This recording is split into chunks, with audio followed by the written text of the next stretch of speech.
Hey everyone, welcome back to CryptoCache. Thank you so much for joining me here. Taking a quick look here again at PEPE, seeing what's going on. This coin is recovering decently well, but also pulling back pretty hard as well. So we're gonna have to look at a few important factors and just recognize kind of where we're at in the big picture. So this isn't a breakout by any stretch. It's just that normal relief rally when Bitcoin pushes back and essentially bounces off that key level support. Okay, so keep in mind we're not out of the woods yet, but there's a good chance that we're going to be able to see our fifth and final wave up, considering we've already kind of completed a majority of our Elliott wave pattern. We came down to retrace this 0.5 fib level almost exactly.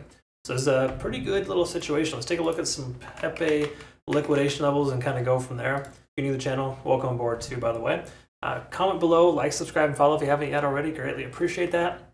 Also, as well, if you want to become a better trader, I've got a trading academy, community, and signals group. Link down below for that.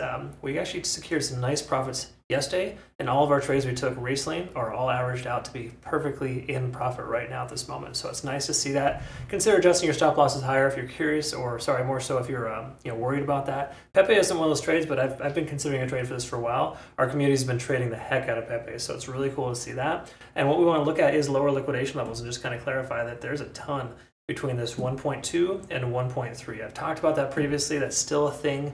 Some of these are late, but this has also been here for a while too. Okay. We need to recognize at this 1.7 to 1.8 range, there's a lot of liquidation above there too. So the key takeaway here is that we are closer to this lower level, and sometimes that can be more incentive to push the price action down lower. So just keep that in mind. We've got some late longs here at about this. I'll just say 1300 mark as a round number, or 1.3, depending on the chart you're using. Okay, so let's quickly look at the daily time frame and work our way down, kind of see where we're at here. And if we're looking at the moving averages, we can kind of see that we are still in good shape. This is basically an ascending trend. We could even draw out a trend line from this most recent low to the more recent wick, and we can kind of see here that generally speaking, we're running concurrent with the 20-day SMA. Okay, so that's a very, very good sign. We're just going to go ahead and kind of pay attention to this trend line, just kind of see where we're at, but staying above that is an important factor. And in general, what we want to look at too is other factors too. We want to see that the MACD being diverging here hasn't fully diverged yet. So we're losing momentum, of course, standard when the price action pulls back for 2 or 3 days like it has, but today is a nice strong little relief rally. So again, what we can see here too that's pretty consistent is even though the price action has pulled back, we can see a lot of money flowing into this coin still. This is an average of the last 14 days, so it's kind of letting us know that hey, in the last 2 weeks, we've seen a pretty solid amount of volume. While it is coming back down, it's still not bad. In other words, we're still right here close to this moving average, still in decent shape. So those are typically construed as positive signs. Being over 50 on the RSI is also good too. These are just really strong, momentous trends that we're seeing on the daily time frame. 4-hour time frame, we can see that we're still under 50 on the RSI. We want to be back up above that. But generally speaking, trending towards it's a good sign. We can experience probably some resistance coming up here soon. That's reflected on the charts here at about that 0.786 fib level. So there's a solid chance we will see the price action reject out closer to that range, but maybe just for initial rejection and for a retest off the 0.618 fib level.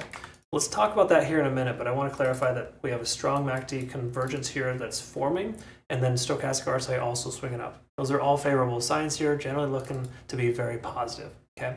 The thing we want to recognize though, and this is kind of an obvious thing here to me, is we can't celebrate just yet. We got this resistance level here, close approximates of the price action wicking up multiple times at 1525 mark, or 1.52 mark. However you look at it, this level here, this resistance level, needs to be respected until we break above it. And what I mean by that is if you look at the 4-hour time frame, you can see here, in fact, it might be just a little bit lower for the 4-hour candlestick closure. Let's just say 1500 as a round number, or 1.5.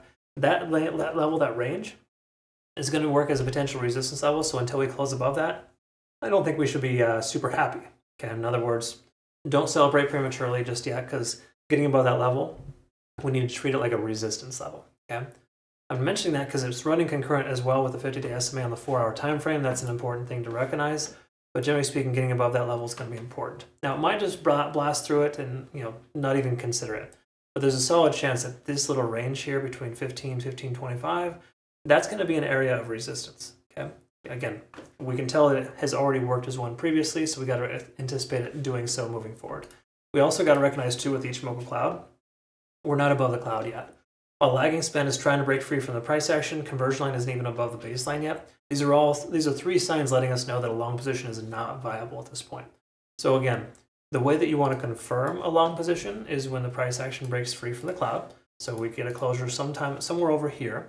We also need to recognize that, while we're still below the cloud here, the lagging span needs to be free and clear, which it will be if the price continues higher up. Okay, so again, we're naturally going to have some confirming factors if we just be patient and wait a good 12 to 24 hours for the price to be over in that range. I know it seems crazy and it's kind of weird to think about waiting that long in trading. But folks, I got to tell you, patience has been like the most valuable asset that I have, and that's what I teach a lot too, is in my trading academy, to my community members, just waiting for the right opportunity. You're going to miss a ton of opportunities, but you know what? The market's filled with FOMO, and there's no other way around it. You can't avoid it. But what you can avoid is taking a bad trade by jumping in too late, or in this case, taking a trade that meets your qualifications, which to me personally, waiting for that level would be positive. And the reason why, we'd be above 50 in the RSI on the 4-hour time frame. We'd be above the 50-day SMA as well on the 4-hour time frame. Those are really important confirming factors that we don't have just yet. Okay, so why get in prematurely? Why get in now? We don't truly know the price is going to continue higher. If it does, and then we perform a bullish back test, this is the prime position to get in right here. Okay, so that's what I'm going to be looking for personally. I'm just going to go ahead and set an alert here to be safe. See if we may want to consider a long position there. Okay, so again, that's just something to kind of think about, consider. Also recognize too, this little recovery is mainly because Bitcoin's pulled its head successfully from its ass at 67,000. If it hadn't done that, I think Pepe would still be on the downtrend. So you got to recognize the correlation there too, somewhat contingent upon each other, at least within reason. It's not 100% correlation, but it's similar, if you will. And the more similar the price action becomes, the more reliant it is on Bitcoin, the more probability we can see of this being manipulated, considering Bitcoin is heavily manipulated, right? And the whole market is too, when you think about it. But it was just some things to think about there. Food for thought. Once again, good solid profit target would be an area just below this level here. So I'd say 1700, 1720 to ensure you get filled before the price hits that liquidation level. Again, that's a pretty aggressive profit target though. See, that's pretty high up though. If you look at this here, that's a good 15%. I would not recommend your first initial take profit target 15% up. I would say somewhere in the range of 4 to 8, 4 to 10% would be a realistic average. We kind of zoom out here, a point of control, 1600. That would be a solid consideration for the most recent high. All right, folks. Anyways, just some things to kind of think about. Thank you so much for watching. Like the video, comment below if you haven't already.